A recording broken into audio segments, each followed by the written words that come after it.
As usual, yeah, let's have a conversation. As usual, there's a lot of great sessions, so I thank you for choosing this session on clean energy for schools, which is very close to my heart. I'm Megan Levy. I was with the Wisconsin State Energy Office, now called the Office of Energy Innovation, for the last decade. I recently left to join the U.S. Department of Energy, Office of Cybersecurity, Energy Security, and Emergency Response. And you may be like, why is she talking about schools? I'll tell you why. Schools are important. Schools are they're the backbone of our community, and they're often community shelters, right? And our first step towards energy security is energy efficiency and energy independence. So watching these good folks over here put solar on schools, add batteries to schools, insulate schools, add controls and geothermal. This is really where innovation in our society starts and where we inspire children to do more than we've done, right? So I think it's very, very exciting that we're seeing the clean energy revolution, which maybe has been a little slower in Wisconsin than other places near us, Minnesota, but we are keeping up as best we can and really charging ahead. And what this whole conference is about is the opportunity from the Inflation Reduction Act. And I'd just say don't forget your other aged uncle bill, the bipartisan infrastructure law. We've got these two, Bill and Ira, together. We're going to get enough incentives to get something done. And that's really, really exciting to see Governor Evers' vision for zero carbon electricity coming to fruition. And to me, that starts on schools. So I'm going to let everybody introduce themselves. And we'll start with Elise from the Couillard Solar Foundation. And she's going to give us sort of an overview of the landscape. So thanks again for coming. Elise? Thank you. So I'm Elise Couillard. Depending on the day, I wear a lot of different hats, but today I'm going to be here representing the Couillard Solar Foundation. And this just goes to the right, I'm assuming? Yes. Okay, cool. And I'm going to be talking about clean energy for schools, specifically solar on schools.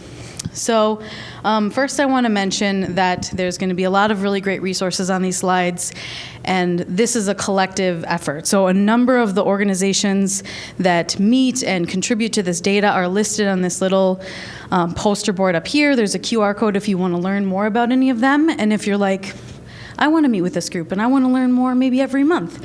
Well, that's great because we meet every month. So why don't you hit me up, and I will join you to the group and we'll all accomplish this together. So here is a map of our lovely state. In purple, you see all of the schools with solar. And in yellow, you see schools with a solar dashboard, meaning that students can access that data, the community can. It's more accessible to see what that energy monitoring looks like. This is provided by KEEP. Thank you so much.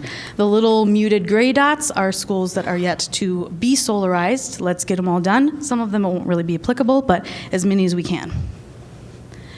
So where we are and where we're going, you'll see there's a little blip of a small project installed back in 1997, and then very little growth leading up to we start to see some more systems being installed in 2009. And then we see things really start to grow in 2015 and 2017, really good year in 2020, and we really are hopeful that it's just going to continue to grow from there. So this is the number of kilowatts installed. So there's currently 206 solar schools. There are 56 solar schools with on-light dashboards. That is over 10 megawatts and counting. And speaking of other states doing better than us, actually, Wisconsin ranks in the top 10 of schools with solar. So boom, we're actually pretty good, and let's keep going. We are also seeing recently, like I mentioned in 2015, seeing a really impressive jump, especially on larger systems being installed. Some of the first systems were 10 kilowatts, 15 kilowatts, and now we're seeing systems more in the 75 to 150 to, if you were at this morning's talk, Monona Grove's 600 some. Hopefully I didn't get that wrong, Kathy. 670, yeah, a lot. Yes. So the systems that are being installed are also much larger. So on the left, that graph depicts where these schools are going in per electric provider. On the right, the juicy stuff, who is funding these things. You see a lot of funding coming in from Solar on Schools. Solar Now has got some chunk. Love these unknown and others one coming in strong and unknown. So if you know of these other funding sources, if you know of someone who's interested in funding schools and setting up a additional foundation or getting some schools solarized, let us know. Let's all do this and get these funding sources going together. Oh, this one cut down, but at the top there it says these are some of the funding sources and groups that provide resources. So Solar on Schools, big funder, that is administered by the MREA and funded by the Couillard Solar Foundation. Many of the other ones listed are, like you see, utility promoted programs. Usually there's a relationship between the school and the utility. And then below that is many of the organizations that provide resources, whether they are access to funding resources, helping, providing grant writing assistant, things like that, but also curriculum resources and how to get students involved in learning about this technology and how to, in some cases, utilize students to make these projects more visible publicly and get people in the community really excited about them. So, like I mentioned, Solar on Schools is administered by the MREA. The program manager is in the audience. Her name is Yvonne Wah. There has been 37 completed projects so far since 2018. There's a couple that maybe were in 2017 too, but over $400,000 in grants. And again, both of these entities, the MREA and the Couillard Solar Foundation, exist to not only promote renewable energy being installed, but also educational materials being developed for the community and for the students that are in a school that is powered by this technology. So the grants work by providing bifacial solar panels. So for a small system, it's up to half needed, so that can go up to 75 kilowatts, and for 150 kilowatts for a larger system. These applications are always rolling. That's how this program differs from the Solar for Good, which has a spring and a fall round. These applications are always rolling, and we really encourage you to reach out to the manager as soon as possible to learn how you can utilize this funding at your school, or if you have another big federal grant you've received an Office of Energy Innovation grant, something like that, please still get in touch with Solar on Schools, with KEEP. We want to make sure that that data remains being tracked and that we still know how many solar schools that they are, how we can get you more resources, and how we can share your case studies so that other schools can follow your lead. And this is another opportunity to get students involved. And also it's really important to note that students are often, have been, the catalyst to many of these larger solar projects being installed. So they can start with something small where the students are looking at the energy being used at their homes. It can be in a couple of classrooms, wherever e-gauges and other technologies are being used. But beyond that, when students start to think, okay, well, if we can save this money just by shutting a couple lights off, we've been hearing about solar in the news, why isn't our school going solar? And students join these green teams and get really involved. We even had, at the recent presentation that poster is from, there was a student who basically completed the RFP proposals herself. Of course, she got them approved by the school, but she went through that process and she was reaching out to these installers to get quotes and things like that. That's really amazing. So don't underestimate students. They are super powerful to get this done and to be a really positive public force. Like, no one can look at a kid and be like, no, you want solar? They're like, oh, cute, great, let's do it. So that helps. Do that. I love it. I had one more slide, but that's okay. It was about direct pay. There we go. And so the direct pay that's part of the IRA is going to be reimbursing up to 30% of project costs. And it's possible that somebody else is going to talk about that, and that's why that got cut. But that's okay, because many people can mention it, and then it'll sink in, and it'll be great. And so I think that's the end of my slides, and I'm going to move on to... Yeah, unless, do we have any questions in the audience right now? There's also a question slide. Yeah. Yeah, questions. Oh, ouch. So in this upcoming year, it's going to be, oh, sorry. Thank you. The question was, for the bifacial panels, what is the current wattage of those panels being offered in the panel match? And that is 540 watt. We do have a few of lower wattage, but at this point, mostly it's going to be the 540 watt panels. The brand is Vikram and Philadelphia Solar. Any other questions? Yes, sir. What's the most common way for students to actually see solar production? Monitors or laptops? Yeah, Technology there? the question was, what is the most common ways for students to see and interact with this data? So the solar dashboard can absolutely be brought up on a laptop or on a tablet, for sure.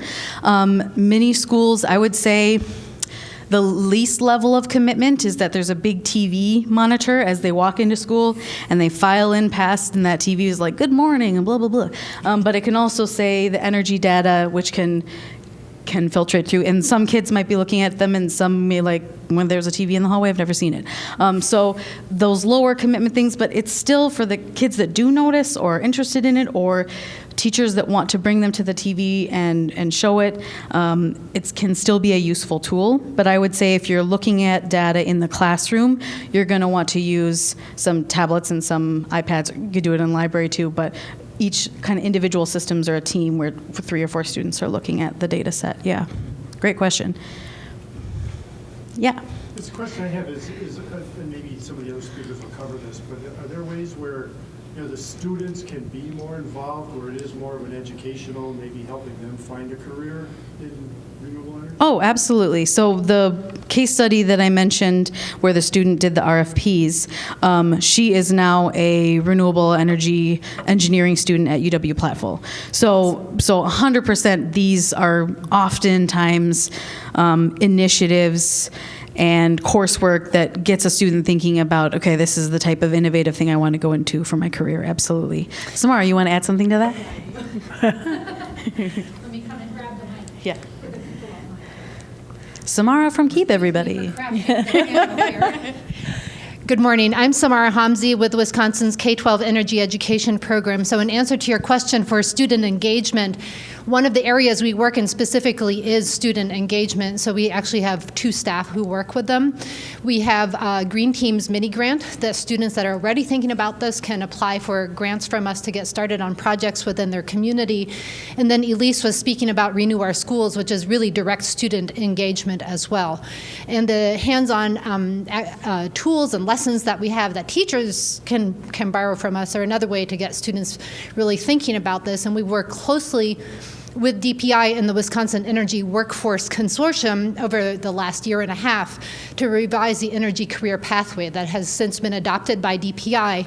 And over the next year and a half is going to be reviewed by the 7 regional careers or career regions around the state, which loosely align with the economic regions of the state. And it is this is the time if you are an energy service provider of some sort. So the utilities are already in on this.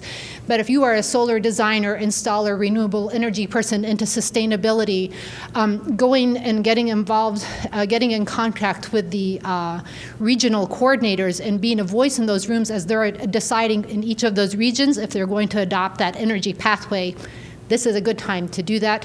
I'm at booth 34. Right, because Summer, those regional coordinators will be with the Economic Development Corporation, I think? Or is that workforce? Are those regional coordinators with workforce development or with economic development? They are, most of them are with CESER, the Cooperative Educational Service. Yeah. Awesome. Our favorite cooperative educational services agencies. Most other states don't have them, but we do, and we're lucky. And they run the Focus on Energy Government and Schools program. Yeah. Some of them, yes. And one more follow-up on student engagement.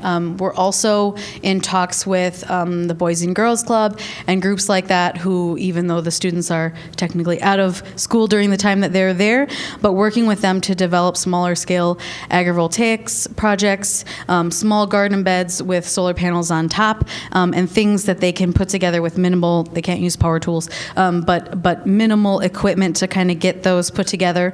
And then once they're they're put up. If the Boys and Girls Club can't host them, many Boys and Girls Club sites already have solar, then potentially the students say to their schools, bring it to their school boards, their administration, and say, hey, after school we built these agrivoltaic systems. Can we put them in the school? They're going to be small systems, but again, it's that little step to get the conversation rolling and to get the idea bubble in somebody's head. So, any other questions?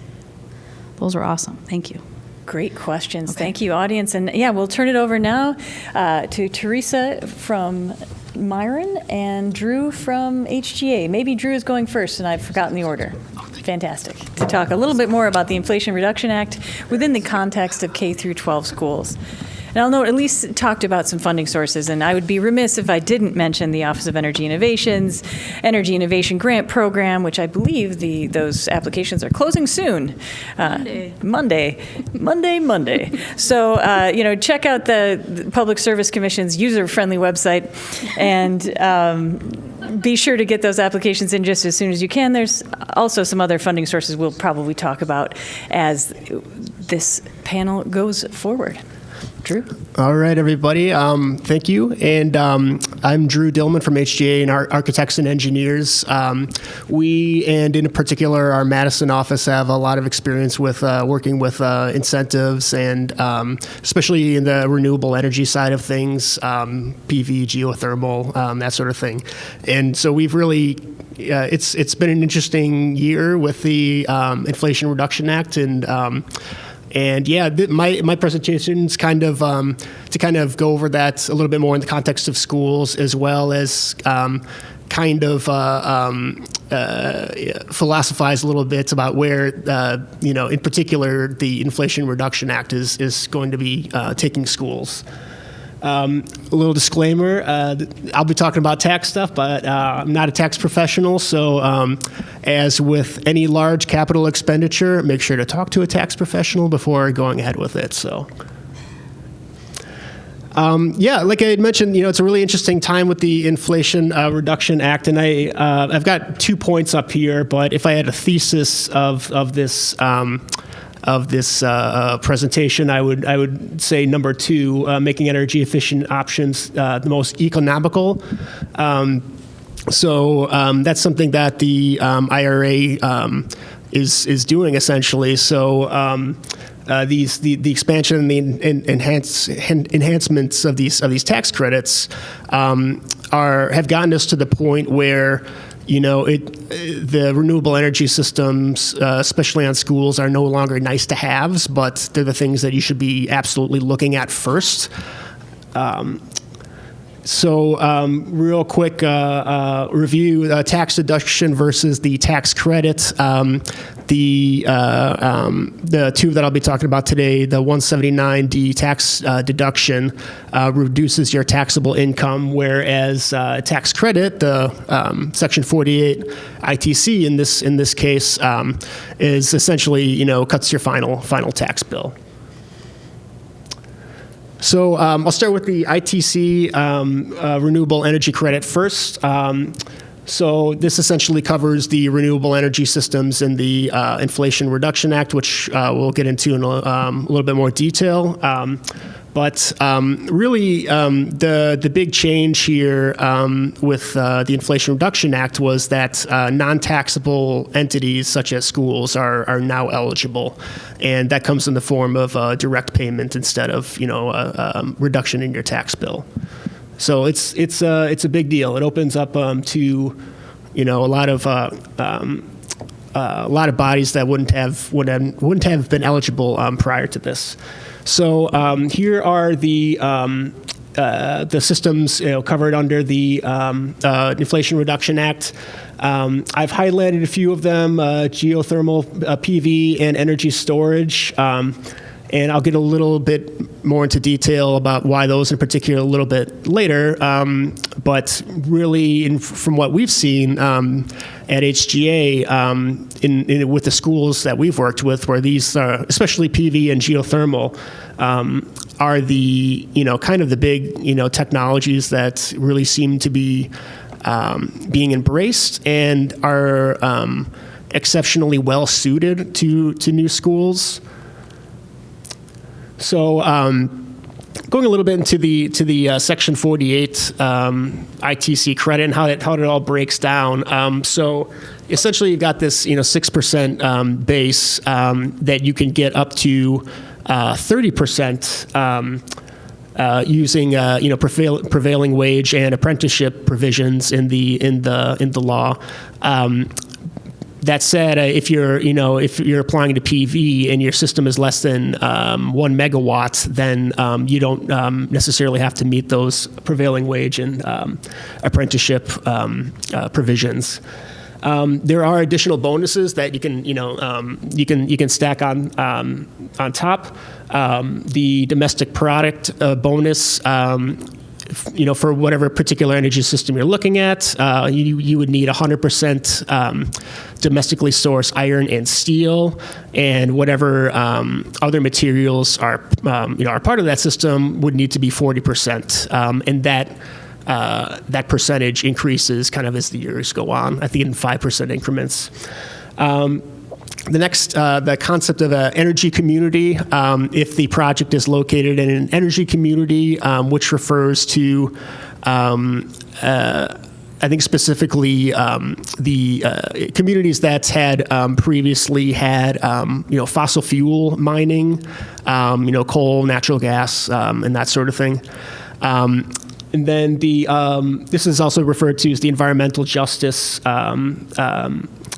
add-on. I think the IRA calls it the low-income community or Indian land add-on. But essentially, and again, there are certain provisions that have to be met and certain definitions that have to be met. But if you're located on tribal property or you meet certain low-income, provisions, then this can be an add-on as well. So, I mean, it all, depending on where the project is, it could add up to quite a bit of savings. So the 179D tax deduction. Depending on whether you have a new building or an existing building, it'll refer to different standards. New buildings, ASHRAE 90.1, and I just saw a recent guideline come out from the IRS that I think they're using ASHRAE 2007 up to 2026, and then ASHRAE 2019 after as your baseline year. Existing buildings, one of the changes that the IRA does is that you can use, it's the building's pre-retrofit, energy use as your baseline. One of the other changes too with the 179D is that instead, I believe it was previously distributed over 5 years, and now you can take that in one year, kind of lump sum. So HGA has in the past used this. So essentially, this goes to the design team, and HGA has used this in the past as for measurement and verifications services, for the ongoing ensuring the ongoing efficiency and operation of the schools that we'd use this with. And this kind of breaks down the 179D tax deduction based on how far you fall in efficiency over square footage, over baseline, and based on the square footage as well. It's really the number that you should be looking at, I think, is the $5 per square foot. Just to let you know that if you focus on efficiency during the development of your school, that can really pay off for a the tax deduction. And kind of using Forest Edge as an example, you guys might be familiar with Forest Edge, net zero energy school in the Oregon School District. Really amazing case study, and if you guys happen to see Mike Barnett out there in the, he's around here somewhere. He did the commissioning for this building, and it's fascinating story. But essentially, using the square footage and where this falls on the efficiency side of things, it would result in a tax deduction of $127,000, which is not insignificant. I guess the kind of where I'm going with all of this is, we're in an interesting time with funding available to schools, and schools in particular, just based on how they're built, especially in Wisconsin. And it's a little bit more tricky once you get into urban areas where you don't necessarily have as much space to work with, but. In general, at least the schools that we've helped out with that have the large, open space roofs, you don't necessarily need significantly, high water temperatures, or you can size your coils, your heating coils accordingly. For geothermal, you've got these, you tend to have playgrounds, parking lots, sports fields, and space for battery banks too. So what this kind of adds up to is, with these incentives, you can and should try to essentially make a net zero energy school, from the start. I mean, this to me is kind of, if I had quote unquote the future of schools, at least in Wisconsin. I think this is personally, what we're seeing a lot of at HGA, especially the PV and geothermal combo. But with the funding available with the Inflation Reduction Act, I mean, like I said before, like these things are no longer nice to haves. They can be cheaper than conventional systems now, even geothermal, which we never thought would happen. That's really the takeaway here for me is if you're working with your design team, really focus on getting as many of these technologies implemented, because they're more affordable than ever, and in some cases cheaper. So I guess any immediate questions for me before we switch over to Theresa? Yes. So I'm an electrical contractor who's Yep. been retrofitting a lot of schools. Yep. One thing we always find is you have more energy going into these schools, and we have to retrofit some of the electrical systems to handle that. Is that covered under the ITC Act? As far as like, nope. So for those folks online, the question was, thank you. do we have, as an electrical contractor, when you have to redo panels to be able to take PV and new different clean energy technologies, would that kind of retrofitting be covered under the IRA, under tax credits? No. Or be eligible? No, unfortunately. There are definitely some. It might be the other one, but there are incentives to retrofitting for at least subpaneling for solar stuff. It has to be specific. I'm thinking of a graph in my head right now of eligible and ineligible costs, and one of them is definitely updating those systems. But I can only answer that for solar specifically. Yeah, and I think one of the and I'm sure you have heard this or will hear this in other presentations too, is that the law just came out and there's still a lot of guidance being distributed by the IRS. And one question that we've run into particularly is on the breakdown between what is essentially being covered from cost wise. Is it what the entire and I'll use geothermal as an example. Like, is it just the heat pumps? Does that include the bore field? Does that include the distribution piping? And we've talked to different tax professionals and have had heard different opinions.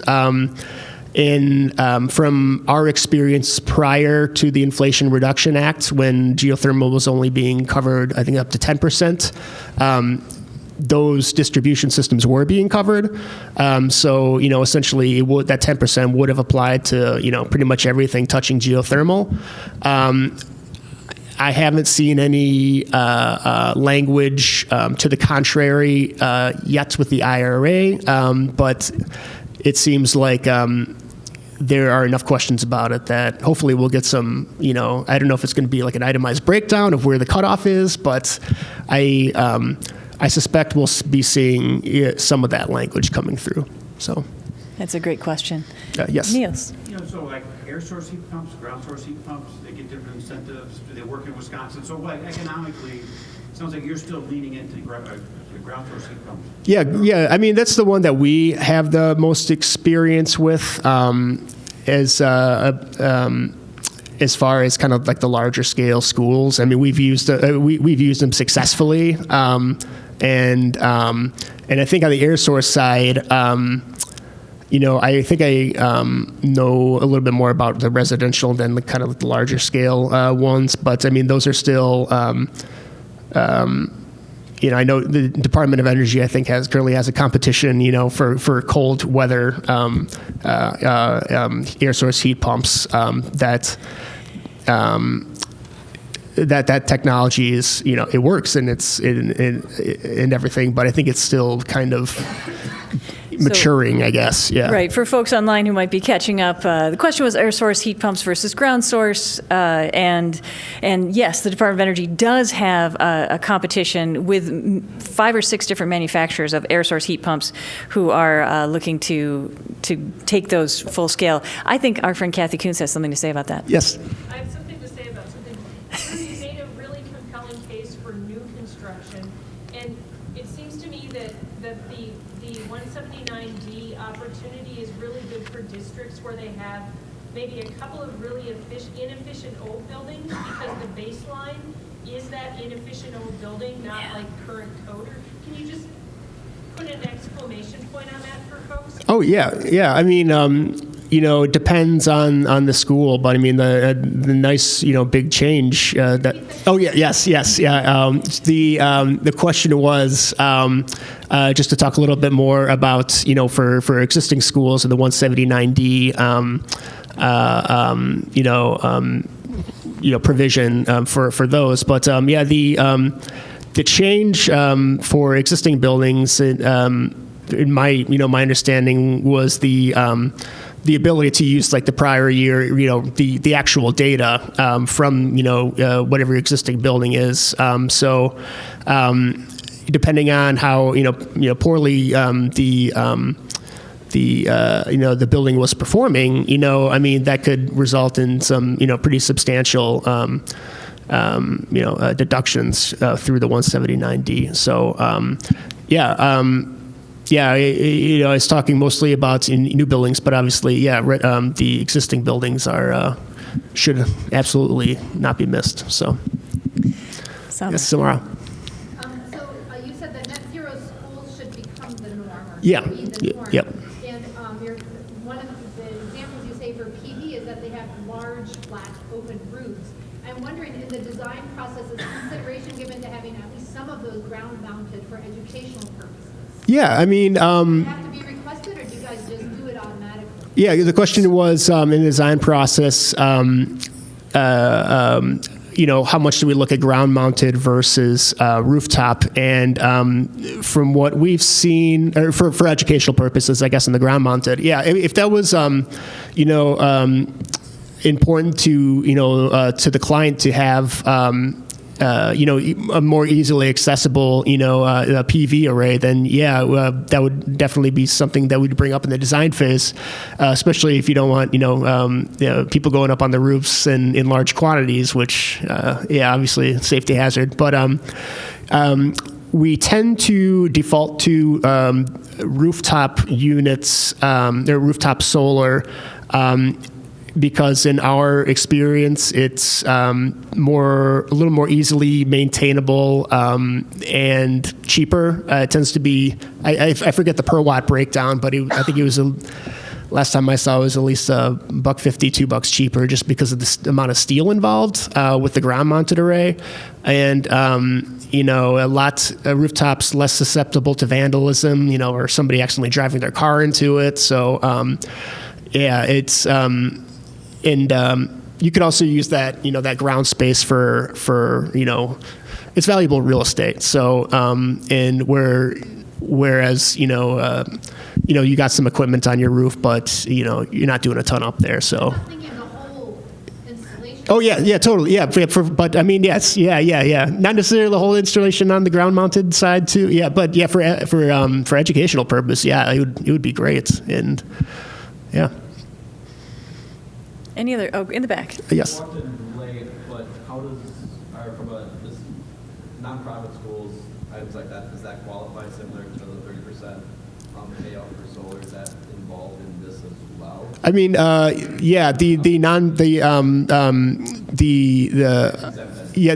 tax exempt entities. I mean, one of the big exciting changes of the Inflation Reduction Act is that tax exempt entities are now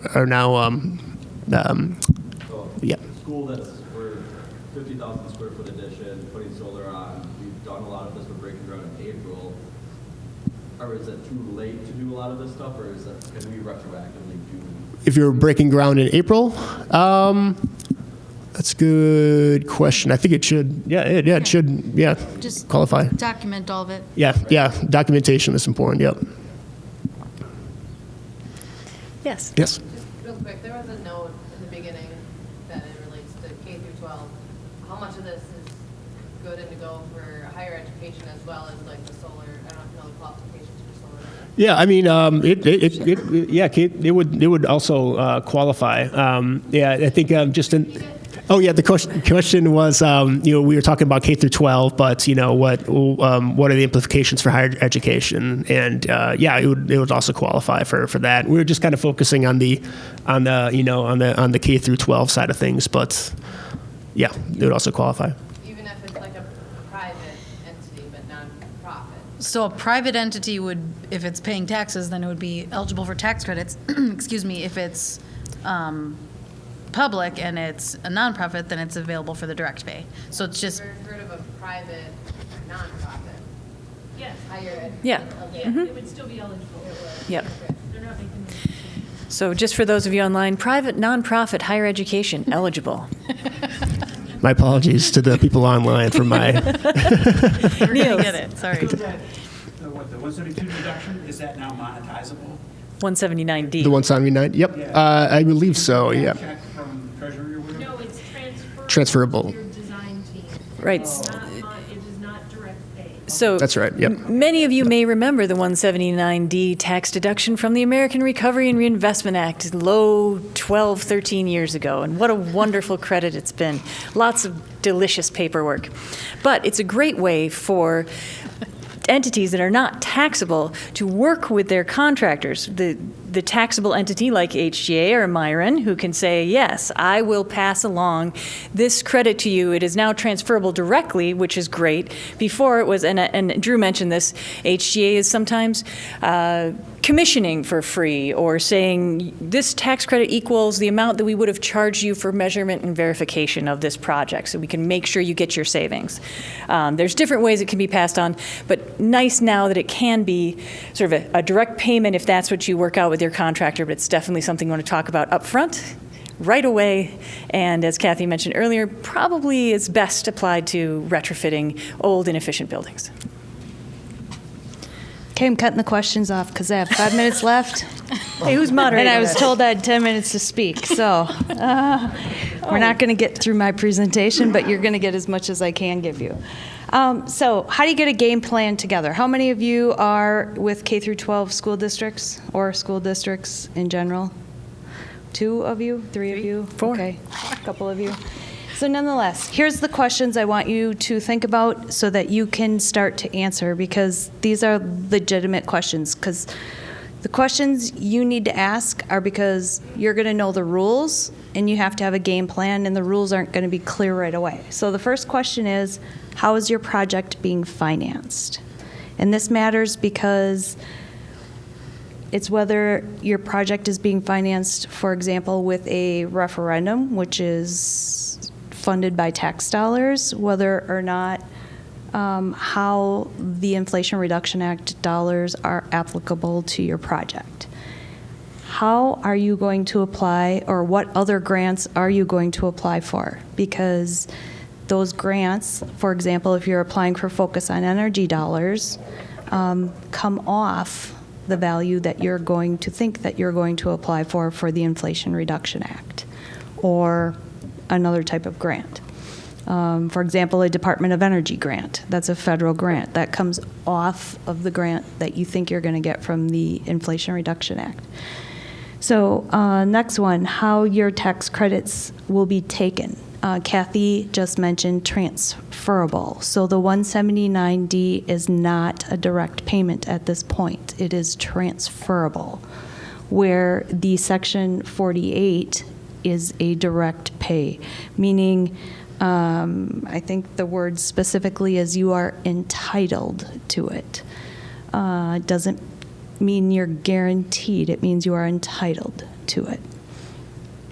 Where the project is located does matter, and that means you need to know what kind of community you're in, because I think a lot of projects that I'm working on, people are trying to figure out what kind of low-income community they're in, whether they are in an energy community or not. So understanding what those definitions truly mean is very, very important. When the project is going to be under contract, when it's going to, the materials are going to be bought out, when the project is going to start all matter. And I'm saying these things because there are very specific requirements in that 728-page document. What is included in the project scope? Meaning your design and construction team need to produce construction documents that have very specific language in them. For example, you've heard today, or maybe you haven't heard today, depending on what sessions you're in, what equipment needs to be specifically manufactured where, what labor needs to be prevailing wages and or have apprenticeship programs. And by apprenticeship programs, those are very specific programs, meaning frankly, union labor. And then the last one is, what are you aware that the project has to have very specific project costs certified? So you need to have a financial advisor on board.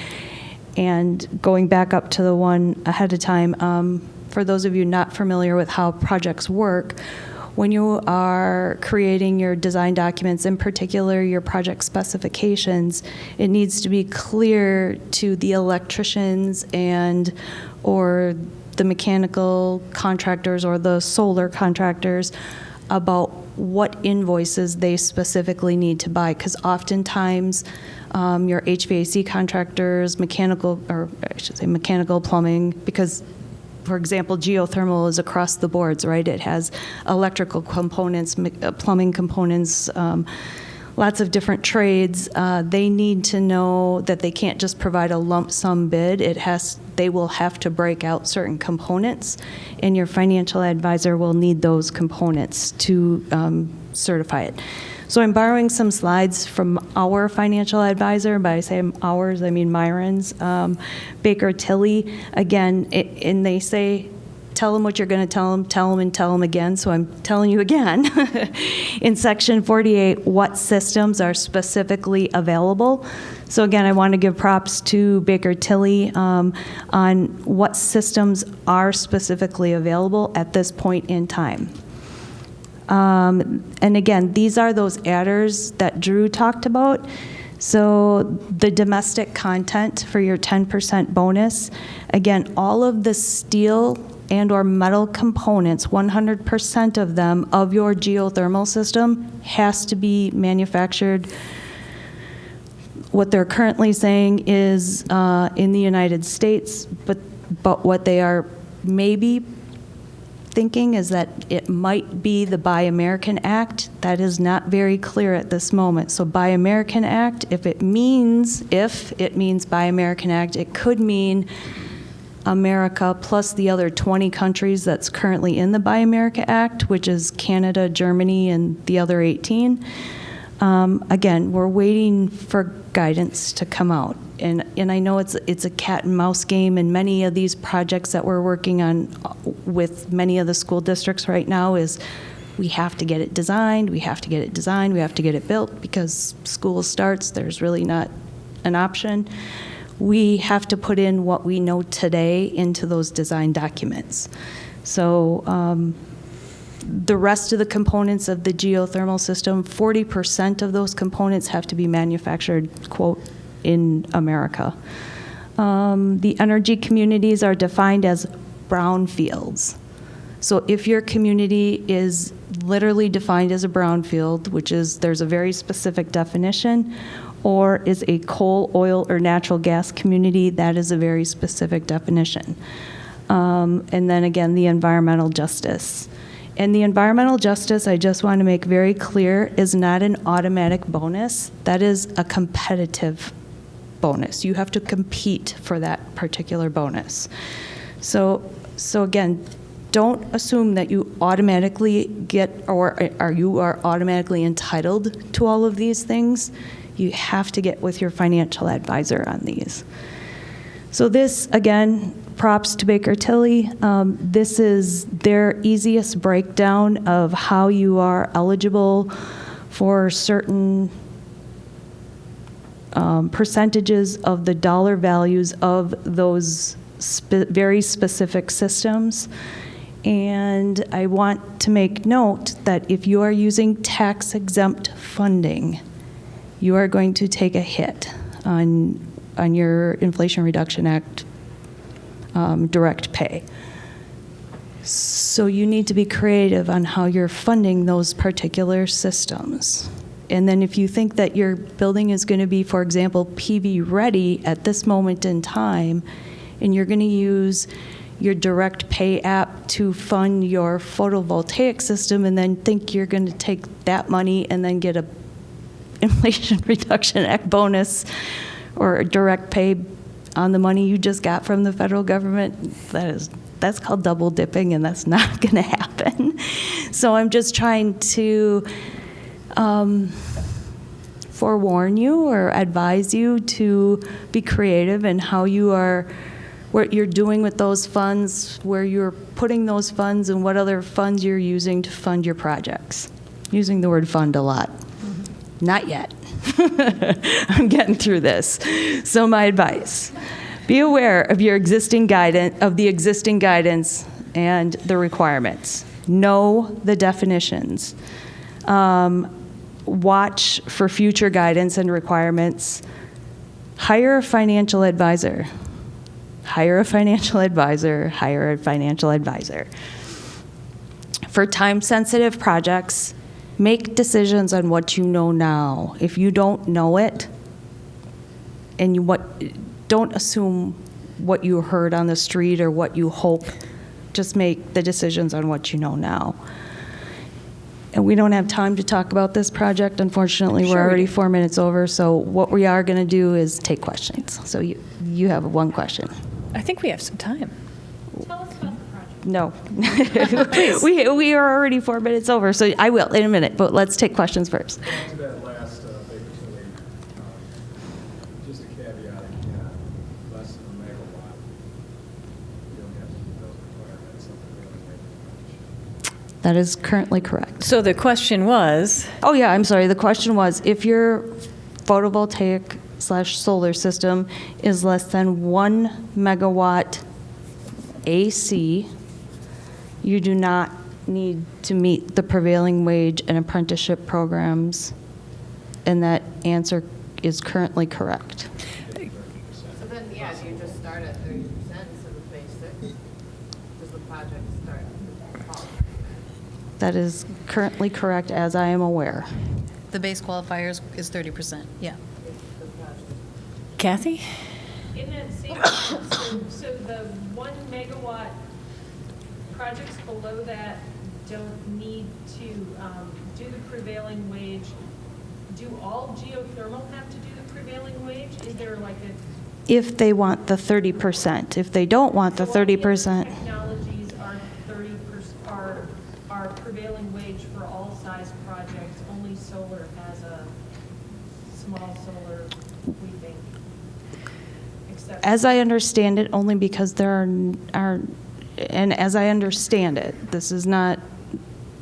This is not tax or legal advice. Correct. Thank you, Megan. That is because there are not union contractors, frankly, that install photovoltaic systems. at all sizes. Okay, makes perfect sense. Not how I thought it worked though, so that's super helpful. Yes, sir. So the way you keep saying, the way you understand it now, are you expecting it to change for that 1 megawatt mile marker? My motto in life is expect the unexpected.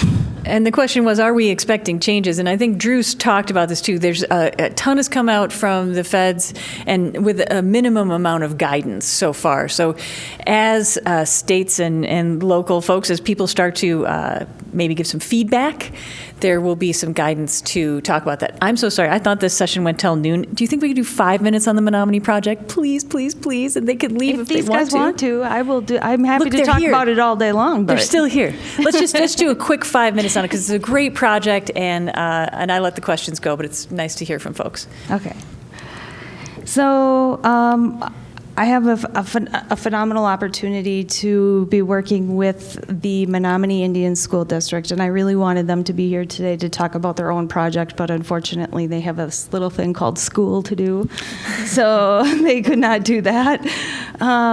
So this is a really unique school. I'm sure a lot of you understand or know maybe the background of first of all, the Menominee tribe.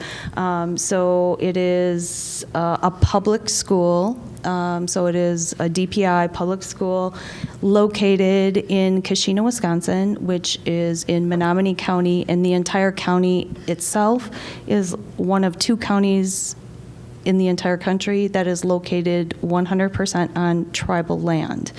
So it is technically in the definition of Indian land. It is also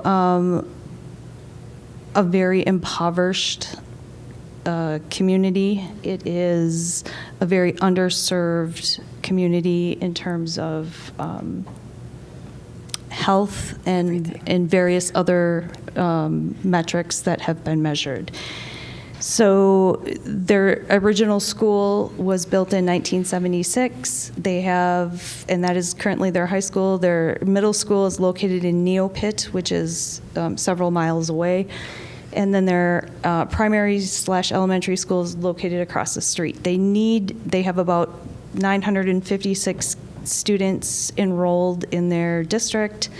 99.5 to 99.9, depending on which statistics you look at, of the student population are Native American. Their school board consists of 7 members. All 7 members are tribal members. So there's some definition issues that we're trying to work through as it relates to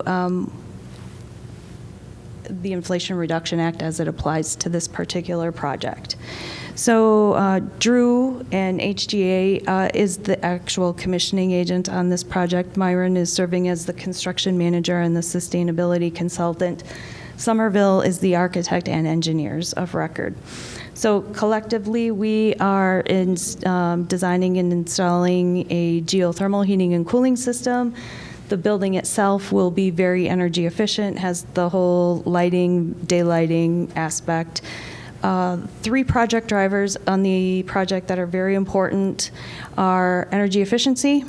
The second is integrating the Menominee culture into the project, and that goes hand in hand with sustainability. And the third is renewable energy. And there's this little thing for those of you who are in the school market called the budget. and many of you understand how budgets are passed or referendums are passed. You can only borrow up to a certain value, which is 10% of the value of the properties in your district. So at the time they went out for referendum, they did not have a design, meaning they didn't know how many square feet. They just went out for a referendum and they passed a $35 million referendum. Once the referendum was passed, which is taxable dollars, right? So that matters when it comes to the Inflation Reduction Act. They then did the programming of the space. They ended up with about roughly 107,000 square foot school once they did all the programming and figured out exactly what they needed, and they do not have frivolous space designed into this school. This is just some renderings of the front entrance of the school, and by the way, the community nor the school board has seen this yet, so you are the first. This is the amazing inside, beautiful space, which, again, culture is a big deal to them. So the students are very much connected to nature. It's very day lit. It's very energy efficient. Menominee Tribal Enterprises will be a big partner in this project. So you will see a lot of natural wood. You see the 5 clans, which will be burned into the wood. You see eagles are very important to the tribe, so you're going to see eagles, and they are actually in the pattern, the migratory pattern of birds, and those are made out of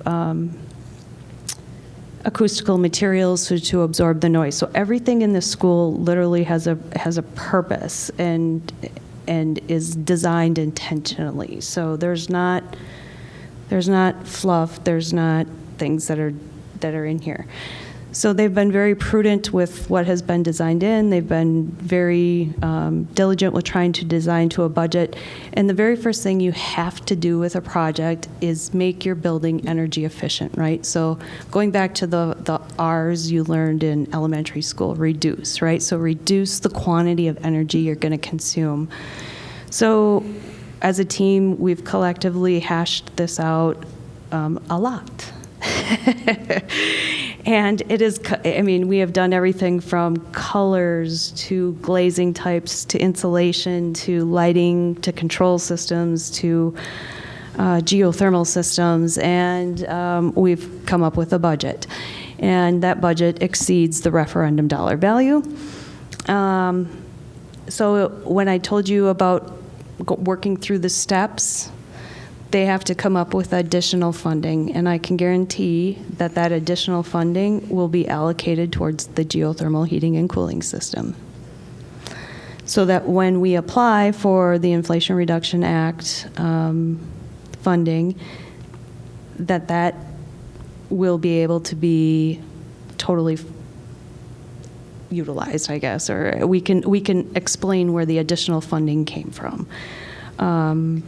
Because I told you that it will be audited. Essentially, we do have to provide all of the certified project costs. Theresa, how long have you guys been working on this project, just to get a sense? April, when So the last referendum April. passed. Well, actually, I lied. We didn't get hired till June, so since June. So 6 or 7 months so far, and they haven't even seen the renderings yet. This is school projects take time, and particularly when you have to go to referendum. Yeah. Well, you got to nail down a floor plan that everyone agrees on. And there's a lot of owners, as all the school districts know. Okay, so then there's that piece. So then we applied for the Focus on Energy Design Assistance Program. They are a stakeholder in all projects I work on, as well as I think projects Drew works on. So we got a $75,000 design assistance incentive from them. Nice. That will have to come off the Focus or the Inflation Reduction Act. We got a $2,500 PV ready incentive from them.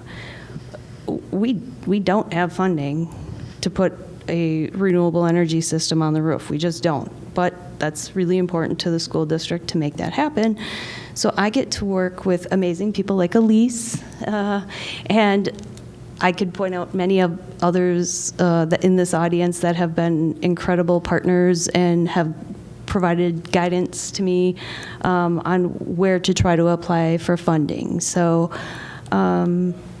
that's exactly that's the road we're going down. I only have so much money.